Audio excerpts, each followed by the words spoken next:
धन धन सतगुरु सत कबीर भगत की भीड़ मिटाने वाले भगत की। नमस्कार। गांव धनाना, जिला सोनीपत, हरियाणा। वो शुभ दिन 8 सितंबर 1951 को इस पृथ्वी पर जगत के तारणहार जगत गुरु तत्वदर्शी संत रामपाल जी महाराज का गांव धनाना के इस पावन धरती पर अवतरण हुआ। दोस्तों, हम इस गांव धनाना की पावन धरती को पवित्र इसलिए कह रहे हैं कि गरीबदास जी महाराज जी ने अपनी अमृतमय वाणी कहा है कि धन नगरी धन भूमि धन, धन करणी धन देश, धन करणी धन कुल धन, जहाँ साधु परवेश। इस दास ने 17 फरवरी 1988 में परमात्मा की शरण मिली थी और उस दिन के बाद 6 वर्ष 1994 तक दास ने जेई की पद पर सर्विस की। काम करते, अपनी ड्यूटी करते करते भी हम भक्ति करते हैं। हमारा रूल यही है, काम भी करो, भगवान ना भूलो, बुराई छोड़ दो। लेकिन 1994 में परमात्मा ने आदेश दे दिए गुरु महाराज ने कि तू इस काम में संभाल। अब गुरु की आज्ञा का अवहेलन करना भक्त का काम नहीं होता। जो गुरु वचन पर डट गए कट गए फंद 84 के। भाई जो गुरु वचन पर डट गए कट गए फंद 84 के। आपके गांव से कब जन्म में थे? हमारे पड़ोसी थे, बिल्कुल ठीक ठाक थे, पढ़ने में भी ठीक थे, शराफत भी थी, सारी चीज थी और पढ़े भी हैं, घर नौकरी भी करी है, माँ बाप सारे ठीक, बाण भाई सारे फिट। वो आगे जाए पास सर्विस लाके पास आपने थोड़ा क्या कैसे थे?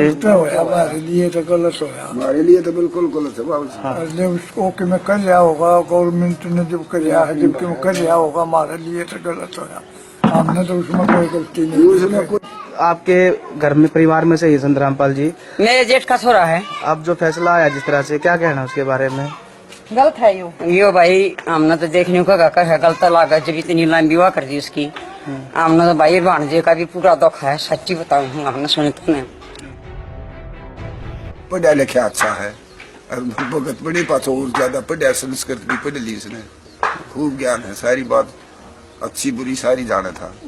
कैसा नेचर था परिवार का? बढ़िया नेचर था परिवार का, उसका भी बढ़िया था।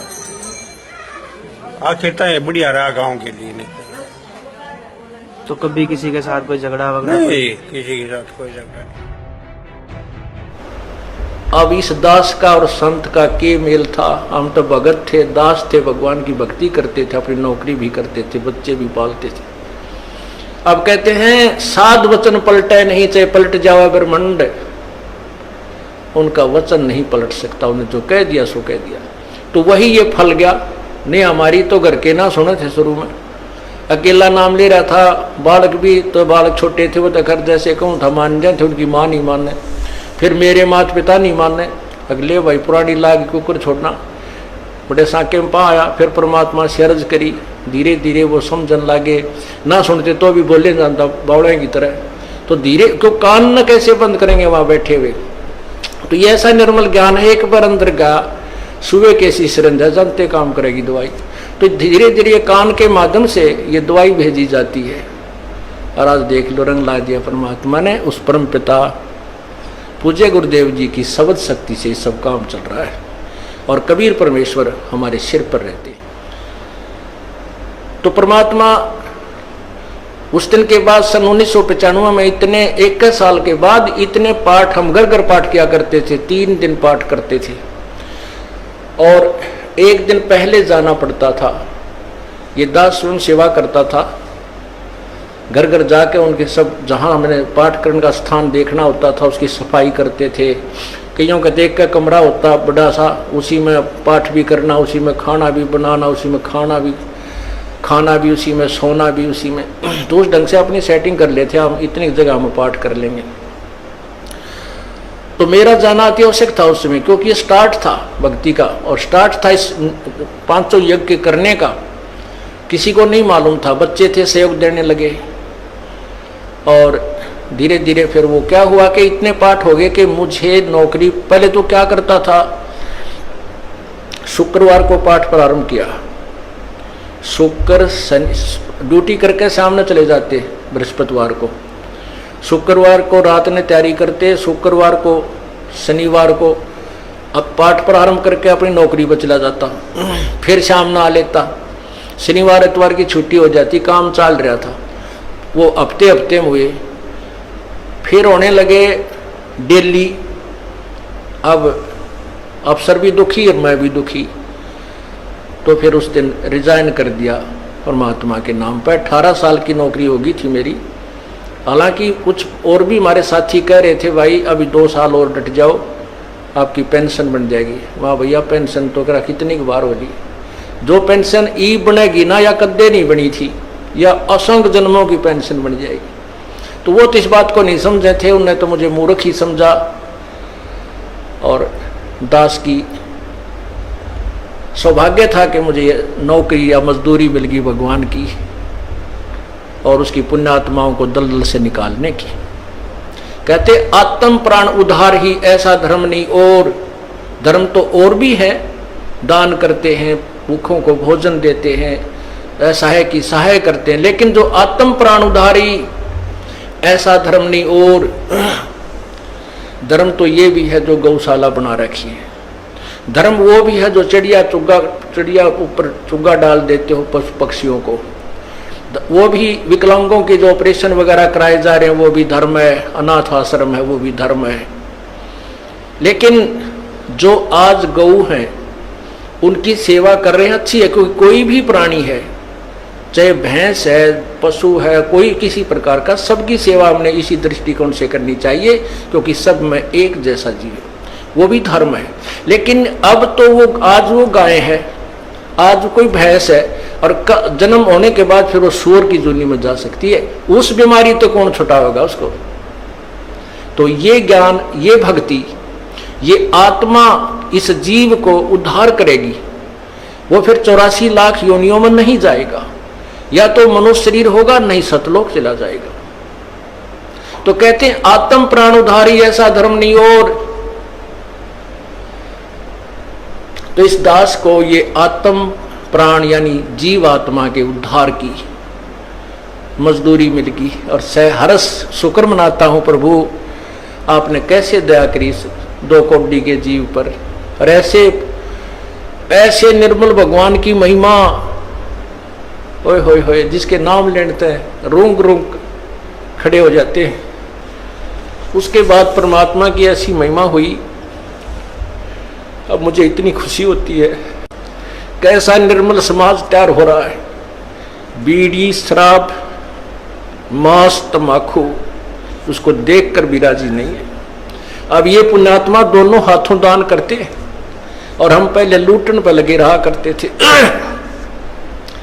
पाप बढ़ाते थे। ये माया साथ नहीं जानी थी कि इतना नरक इकट्ठा कर रहे थे।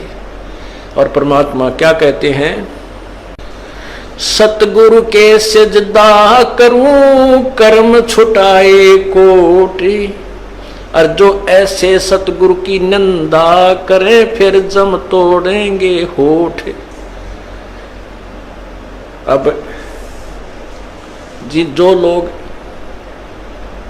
बिना देखे सोचे समझे और भक्तों की संतों की बुराई करते हैं, अब क्या बताते हैं कि सतगुरु के सजदा करो जिसने कर्म छुटाए कोट, करोड़ों पाप कर्मों से हटाकर और पुण्य कर्मों पर लगा दिया। कितने पाप कर्म बचा दिए हमारे।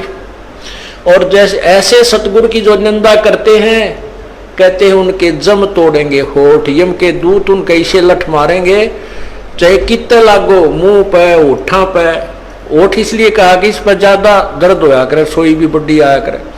तो कहते हैं वो जम तोड़ेंगे होठ जो बकवाद किया करते थे, संतों की निंदा करते थे। नित्यानंद जी महाराज ने यहां तक कहा है, भाई तू ना मानता ना, ठीक है अपना और काम कर ले और कुछ कह सुन ले, पर संत की निंदा मत करिए, ये तेरे लिए बहुत जबरदस्त पाप बन जाएगा। लेकिन जो इस मार्ग से परिचित नहीं है, वो नादान बच्चे आग में हाथ दे देते, बिजली के तार को छू लेते, और ज्ञान होता सत्संग से, और सत्संग में ये काल नहीं आने देता।